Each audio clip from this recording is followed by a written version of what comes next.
Hello everyone, so after so many of you asked me to do a Draw My Life video, I decided to pop out and buy a whiteboard and give it my best shot. So it all started on the 28th of March 1992 when I was born, yay! Apparently I was quite a small baby and I weighed 6 pounds something.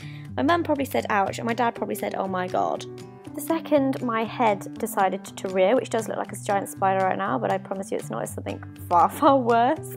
The second my head popped out, before the rest of my body had even made an appearance, I opened my eyes and I blinked at my dad, and it really scared him. 18 months later, my brother Joseph was born, and my dad actually refused to be down the head end for that one because of my creepy introduction. As you can see, I had crazy curly hair. We used to go on quite a few family holidays, and I think I was around 2 or 3 years old. I've drawn us looking a lot older here, but I promise you I was a lot younger than I have drawn myself. We decided to go on a family holiday to Cornwall, which is all well and good. I made a new friend on the beach called Charlotte, I believe, and I actually pooped in my swimming costume, and I now feel very, very bad for her as she had to hang out with the smelly kid that had pooed herself. Never saw her after that, can't think why.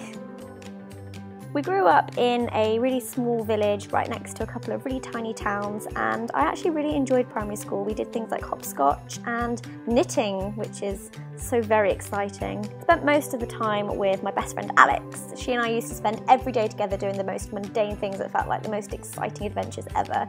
We pretend we were American tourists, get banned from AOL chat for misuse of language, and sit and watch rats swimming in the river, rollerblading, and prank calling the sex advice line from the local phone box saying things like, "My willy's fallen off," thinking it was so hilarious. This was before speedy Wi-Fi, people, it's the best we had.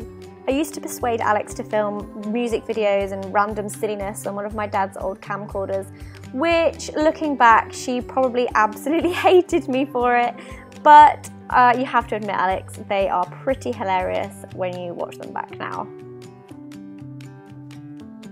At the age of 10, I was cast to be an extra in Harry Potter and the Philosopher's Stone. It was literally one of the most exciting things ever. I got to meet a lot of the cast, and whilst filming a scene in Snape's potion class, I was sat next to Devon Murray, who plays Seamus Finnegan, and the guy who plays Dean Thomas asked if I fancied Devon, to which I replied, "No, I don't." Then he said, "Would you go out with him?" To which I nervously played with my quill and said, "No." He then turned to Devon and said, "It's a hard life, Seamus. I kind of wanted to die." Secondary school came around and it was quite a shock to the system, like a small fish in a huge pond, but I did make lots of new friends and even had a few boyfriends, and actually looking back I really did enjoy school life, even though sometimes myself and my friends would skip lessons and hang out in the loos. This is naughty, unhygienic and unproductive. It does not make you cool, do not do it. After school is where things got a lot more tricky. A lot of my friends disappeared off to uni and I was left wondering what on earth I was going to do with my life. I'd done art, photography and textiles for A-level and passed with high A grades, but I just didn't know what I wanted to do.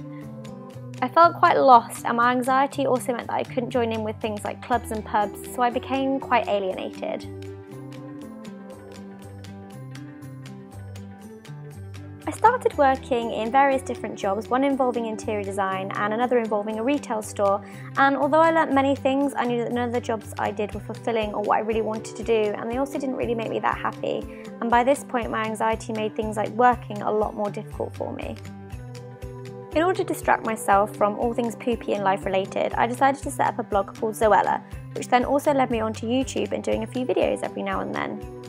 In 2010, after I'd been blogging for a short while, a girl called Louise emailed me asking if she could send me a card because she enjoyed reading my blog so much, which made me so super happy. And I replied, obviously, I would really like you to send me a card, and also does this mean we can now be BFFs forever and ever and ever? Since emailing in 2010, there's not been a day that we've not spoken, and she is the best friend I could ever ask for. Last year, things got a lot more tricky for me. I ended a really horrible, turbulent relationship with a big arse, which is the nicest words I could think of, and my parents decided to divorce, which made things in life slightly more difficult, and it also meant that I had a lot more panic attacks than normal. I soon decided that enough was enough, and I wanted to come out of my shell and do more by saying yes to more things, which also meant that I spent a lot more time on YouTube, which also led me to meeting some amazing people through doing this. I'm so glad that I stepped out of my comfort zone and did things that I found extremely difficult at the time that led me to doing all these things and meeting all these amazing new friends. More recently, I stepped on a dodgy, not looking plane for the first time in 7 years, and got to meet lots of you in Florida. This was a huge deal for me, and I spent the week with friends new and old and had so much fun. I apologise, Tyler and Joey, you look really kind of odd there on the end. I think I feel more me now than I have done in a really, really long time, and obviously I still suffer with anxiety and panic attacks at times, but I don't want it to ever stop me doing things. And if there's one thing that life's taught me so far, is that everything happens for a reason, and you just have to have the confidence to push yourself into doing more things, as it opens up a whole new world. I cannot believe I am nearing 1 million subscribers. I still log onto YouTube and think, is this real life? I love and appreciate all of you guys. Thank you all so much for watching my videos. I hope that you continue to enjoy them as much as I enjoy making them. So there you go, guys, that is my life. It's not all that interesting, but I hope you enjoyed it anyway. Thank you so much for watching. It really does mean the world to me. If you did enjoy it, please give it a crazy, scary, weird thumbs up. I cannot draw thumbs, apparently. And I love you all lots, and I'll see you soon.